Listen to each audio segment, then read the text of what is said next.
নমস্কার। পরশুরামের আজকের পর্বের রিভিউ নিয়ে বাংলা সিরিয়াল সমাচার তোমাদের সামনে এসে গেছে। তো সময় নষ্ট না করে শুরুতেই যেটা আমরা দেখতে পাচ্ছি যে তটিনীকে বলছে আরাধ্যারা যে কৃতজ্ঞ থাকা উচিত তটিনীর, যে কর্ণ চ্যাটার্জিও সাথ দিচ্ছে, বলে কৃতজ্ঞ? আমি এখন জীবনের যে পর্যায়ে দাঁড়িয়ে আছি না, তাতে এই শব্দগুলো আর কোনো কাজে আসে না, কিচ্ছু যায় আসে না, তাই বলছে। দিয়ে কর্ণকে বলছে চলুন যাওয়া যাক। এরপরে আরাধ্যারা বলছে দিদি আসেনি, বর্দি আসেনি। তখন নন্দিনী চলে আসে, বলে হ্যাঁ আমি এসে গেছি। ওদিকে মায়ারা এসেছে। মায়া বলছে যে তটিনীকে যে পারলোকেই কাজ করবেন না। বলে না, আমি জানি, আমার পুরো বিশ্বাস আছে আমার স্বামী বেঁচে আছে। নন্দিনী বলছে একটু নাটকটা বেশি হয়ে গেল না? তুই নিজে হাতে গুলি করেছিস তোর স্বামীকে, তিনটে গুলি তার পিঠে বিঁধেছে, সবাই দেখেছে। এমনকি আজকে কোর্টে সেই কথাগুলো উঠবে, তোকেই সবাই দোষারোপ করবে, তাও তুই এরকম বলছিস? বলে আমি জানি যে আমার স্বামী বেঁচে আছে। কর্ণ বলছে না, পরশুরাম মরতে পারে না, মরতে পারে না, কিছুতেই মরতে পারে না, এভাবে বলছে।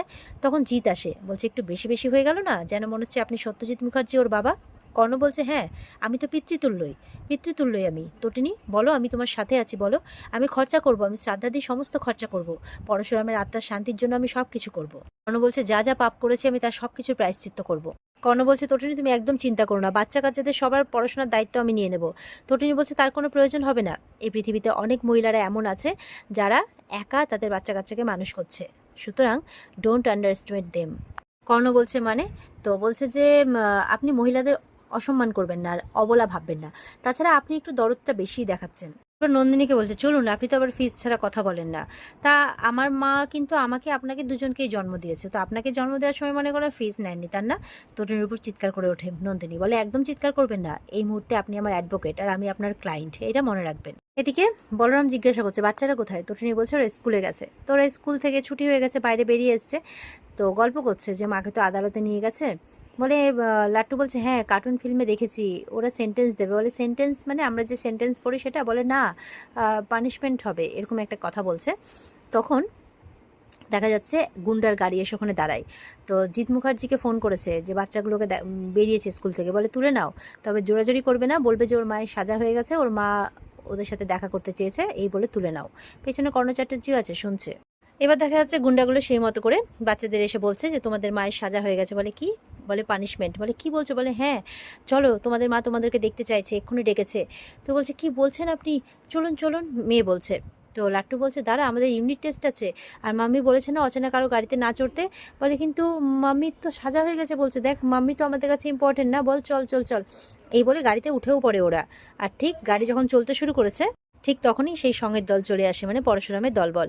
পরশুরাম শিব ঠাকুর সেজে যেমন করে আসে আর কি। তো এবার ওরা তো আর গাড়ি নিয়ে যেতে পারছে না, বলছে যে এই দেখ তো, নেমে দেখ তো, সরাতো ওদেরকে, সরাতো। এবার গাড়ি থেকে একটা গুন্ডা নেমে সরাচ্ছে আর কি ওদেরকে। তো তখন তো পরশুরাম একদম ধরে নিয়েছে, একদম যে এত বড় সাহস তোদের, বাচ্চাদেরকে তোরা ভুল বোঝাচ্ছিস, বাচ্চাদেরকে ভয় দেখাচ্ছিস, এই বলে একদম মেরে দেয় ওকে, সেটা গুলি করে দেয়। আরেকজন নেমে এসছে, এবার তাকেও কিন্তু একদম মেরে ফেলে, একদম যে বাচ্চাদের এত বড় সাহস, তোরা বাচ্চাদেরকে নিয়ে যাচ্ছিস, মেরে ফেলে। আর এরপরে যখন গুন্ডাগুলো মরে যায়, তখন ও যে পার্বতী সেজে আছে তাকে বলছে যে আপনি যান বাচ্চাদেরকে স্কুলে দিয়ে আসুন, কারণ ওদের এখন ইউনিট টেস্ট আছে। তো এবার বাচ্চাদের কাছে গেছে, বলছে চলো তোমরা। বলে কিন্তু আমাদের মাম্মির সাজা হয়নি। আপনি কে? বলে আমি পার্বতী। বলে আমাদের মাম্মির সাজা হয়নি? বলে না, তোমাদের মাম্মির সাজা হয়নি, তোমাদের মাম্মি ঠিক আছে, চলো তোমাদের স্কুলে দিয়ে আসি। বলছে তাহলে ওই লোকগুলো? বলে ওরা অসুর ছিল, আমরা দেবদেবীরা ওই অসুরদের বধ করেছি, চলো তোমরা এখন স্কুলে চলো। এই বুঝি ওদেরকে স্কুলে নিয়ে যাচ্ছে। তো পরশুরামের সামনে দিয়ে নিয়ে যাই, পরশুরাম আড়াল হয়েছিল। তখন বলছে আমি তোদেরকে খুব মিস করি, আর সরি যে আমি এখন তোদের সামনে আসতে পারবো না, তোদের কথা আমার খুব মনে পড়ে, জানিস তো, খুব মনে পড়ে, এরমভাবে বলছে আর কি পরশুরাম। সে ইচ্ছে করছে এক্ষুনি গিয়ে তোদেরকে জড়িয়ে ধরি, কিন্তু অনেক কাজ বাকি, এখনো অনেক কাজ বাকি, তাই বলছে। বলছে আমি থাকতে তোদের কিচ্ছু হবে না, কিচ্ছু না, আমি শুধু একটা দ্বন্দ্বে আছি, তোর মা খুন করতে গেছিল, আমাকে শ্যুট করেছিল না করেনি, এই দ্বন্দ্বেই আছি। মানে দুনিয়ার সবাই বলছে যে তোর মা আমাকে শ্যুট করেছিল, কিন্তু আমি জানি যে তোর মা আমাকে খুব ভালোবাসে, সে আমাকে মারতেই পারে না, শুধু সেই উত্তরটা খোঁজার অপেক্ষায়। তারপরে আমরা আবার সবাই একসঙ্গে থাকবো, আমরা সেই 600 স্কোয়ার ফিটের ফ্ল্যাটে আবার সবাই একসঙ্গে থাকবো, তুই আমি লাট্টু পিকো, মানে সবাই মিলে আর কি একসাথে থাকবো, আবার হইচই করবো, তাই বলছে। তো এবার পরশুরামকে যে পার্বতী সেজে আছে বলছে চলুন বাবু। বলে হ্যাঁ চলো।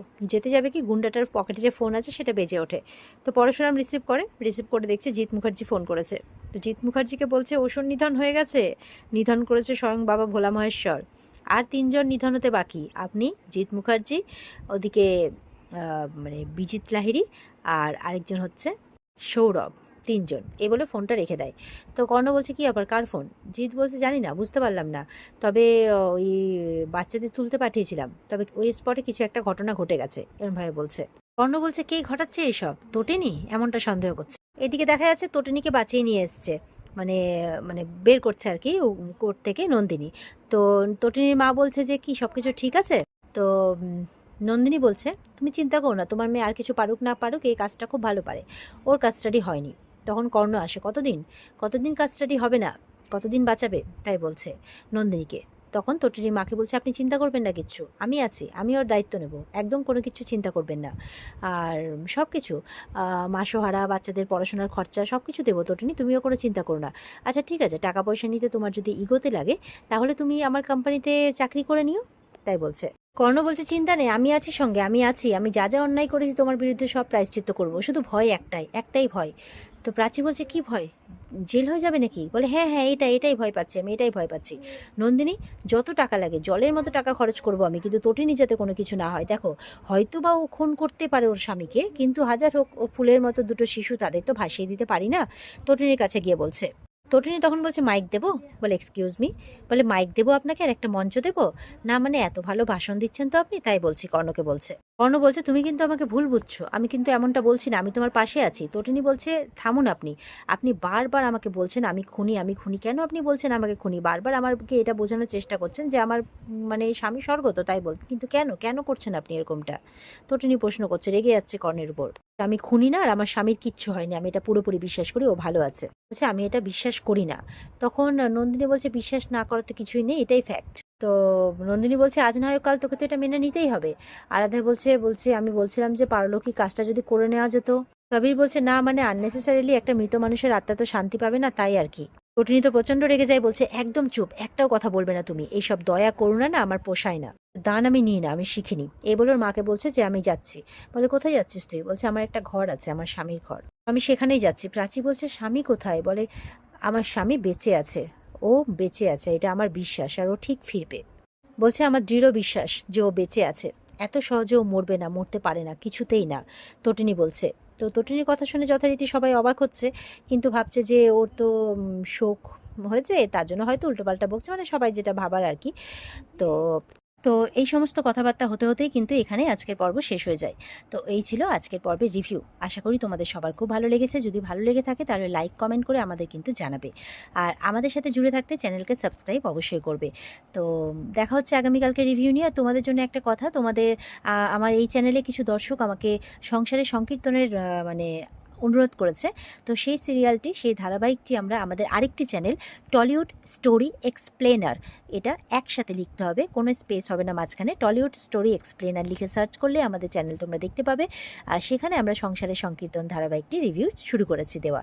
তো তোমরা চাইলে সেখানে দেখতে পারো, আমাদের অনুরোধ রইল। তো ভালো থেকো সবাই, টাটা।